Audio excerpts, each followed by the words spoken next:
শুভ সকাল বন্ধুরা। আজ 5 ফেব্রুয়ারি বৃহস্পতিবার।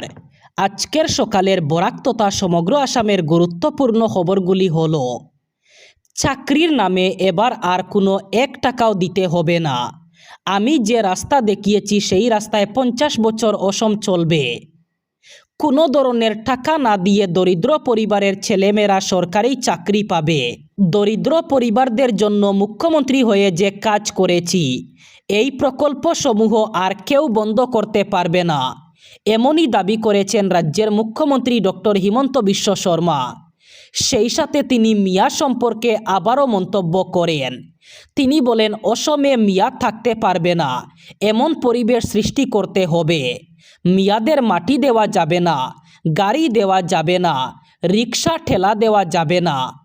মিয়া এবং মুসলমানদের মধ্যে পার্থক্য তিনি বুঝেন।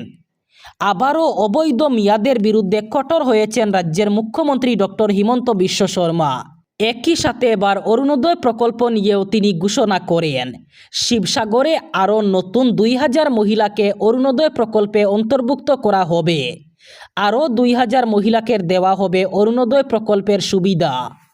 গত 1 ফেব্রুয়ারি তারিখে অর্থমন্ত্রী নির্মলা সীতারমণ জাতীয় বাজেট প্রকাশ করেন।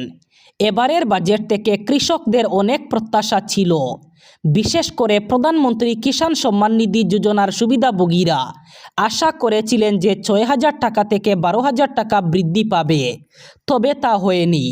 অর্থমন্ত্রী নির্মলা সীতারমণ বাজেট উপস্থাপন করার সময় কৃষি ও কৃষক কল্যাণ মন্ত্রণালয় 2026-27 সালের জন্য তাদের অগ্রাধিকারগুলি তুলে ধরেন।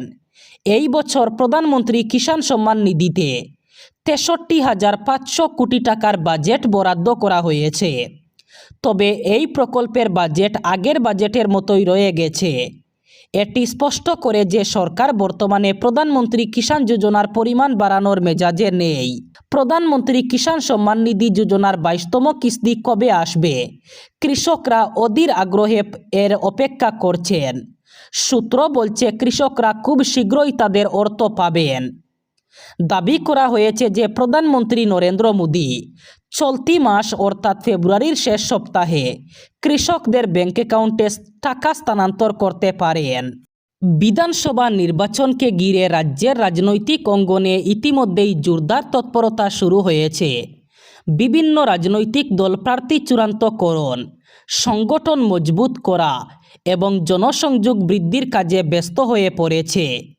এরই প্রেক্ষিতে উত্তর করিমগঞ্জ বিধানসভা কেন্দ্রেও জমে উঠেছে প্রাক নির্বাচনী প্রস্তুতি।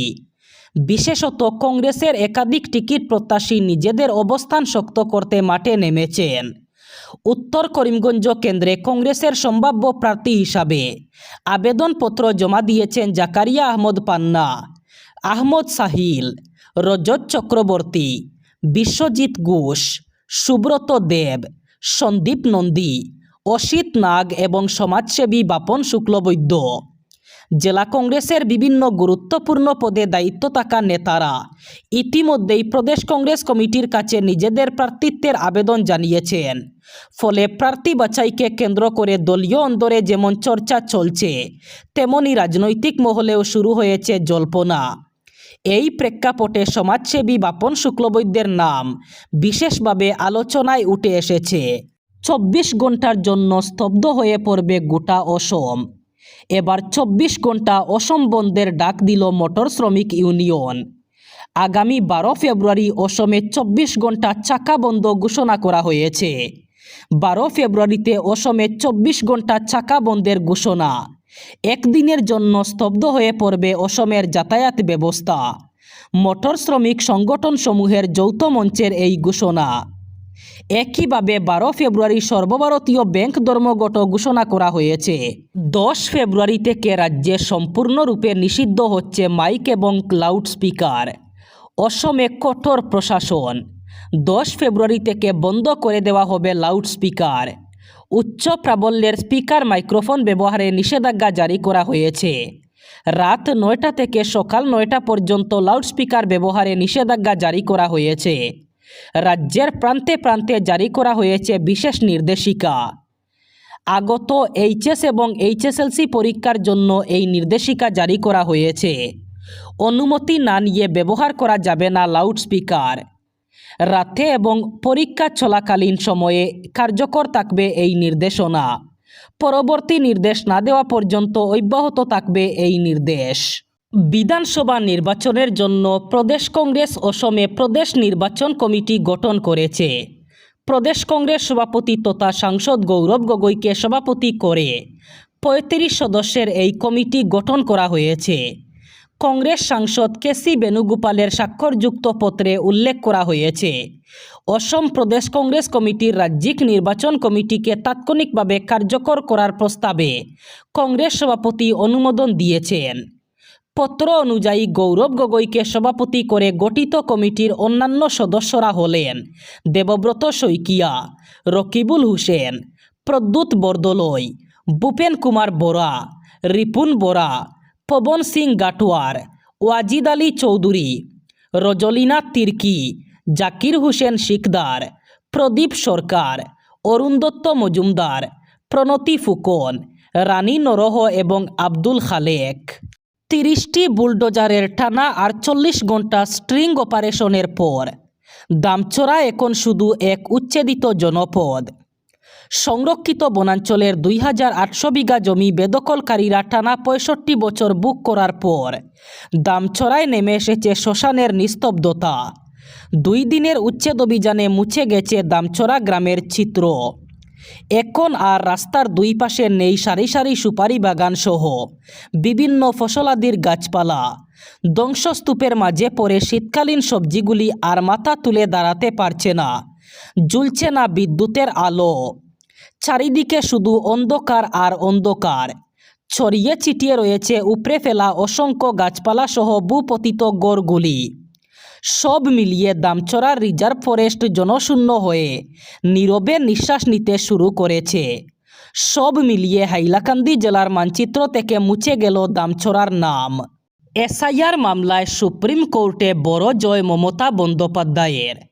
নির্বাচন কমিশনকে নোটিশ জারি করল সুপ্রিম কোর্ট। বুধবার প্রধান বিচারপতি সূর্যকান্ত, বিচারপতি জয়মাল্য বাগচি, বিচারপতি বিপুল এম পাঞ্চলির বেঞ্চে এসআইআর মামলার শুনানি হয়, যেখানে পার্টি ইন পার্সন হিসাবে বাংলার মানুষের হয়রানির কথা তুলে ধরেন পশ্চিমবঙ্গের মুখ্যমন্ত্রী মমতা বন্দ্যোপাধ্যায়। সেই মামলার শুনানিতেই নির্বাচন কমিশনকে নোটিশ জারির পাশাপাশি নির্বাচন কমিশনের আধিকারিকদের সহানুভূতিশীল হতেও নির্দেশ দিয়েছে সুপ্রিম কোর্ট। একই সঙ্গে এসআইআর শুনানিতে মাইক্রো অবজারভারদের প্রয়োজনীয়তা নিয়েও প্রশ্ন তুলেছে সুপ্রিম কোর্ট। এদিন মুখ্যমন্ত্রীর আইনজীবী হিসাবে প্রথম সুপ্রিম কোর্টে সওয়াল করেন আইনজীবী শাম দিওয়ান। আদালতে তিনি জানান, চূড়ান্ত ভোটার তালিকা প্রকাশের বাকি আর মাত্র 11 দিন। 4 দিন বাকি আছে শুনানি শেষ হওয়ার। আনমেপড হিসাবে 32 লক্ষ ভোটারকে চিহ্নিত করা হয়েছে। শুধু তাই নয়, আইনজীবী শাম দিওয়ান বলেন, এখনও 63 লক্ষ মানুষের শুনানি বাকি আছে। এবার বরাক উপত্যকার 3 জেলার আজকের আবহাওয়ার খবর। আজ 5 ফেব্রুয়ারি বৃহস্পতিবার বরাক উপত্যকার 3 জেলায় ঠান্ডা কম থাকার সম্ভাবনা। আজ শিলচর কাছাড়ে সর্বোচ্চ তাপমাত্রা থাকবে 27 ডিগ্রি সেলসিয়াস এবং সর্বনিম্ন তাপমাত্রা থাকবে 13 ডিগ্রি সেলসিয়াস। শ্রীভূমি করিমগঞ্জে আজ সর্বোচ্চ তাপমাত্রা থাকবে 27 ডিগ্রি সেলসিয়াস এবং সর্বনিম্ন তাপমাত্রা থাকবে 13 ডিগ্রি সেলসিয়াস। একইভাবে হাইলাকান্দি জেলায়ও আজ সর্বোচ্চ তাপমাত্রা থাকবে 27 ডিগ্রি সেলসিয়াস এবং সর্বনিম্ন তাপমাত্রা থাকবে 13 ডিগ্রি সেলসিয়াস। এই ছিল আজকের সকালের গুরুত্বপূর্ণ খবরগুলি। ভিডিওটি অবশ্যই লাইক করবেন এবং চ্যানেলটি সাবস্ক্রাইব করবেন।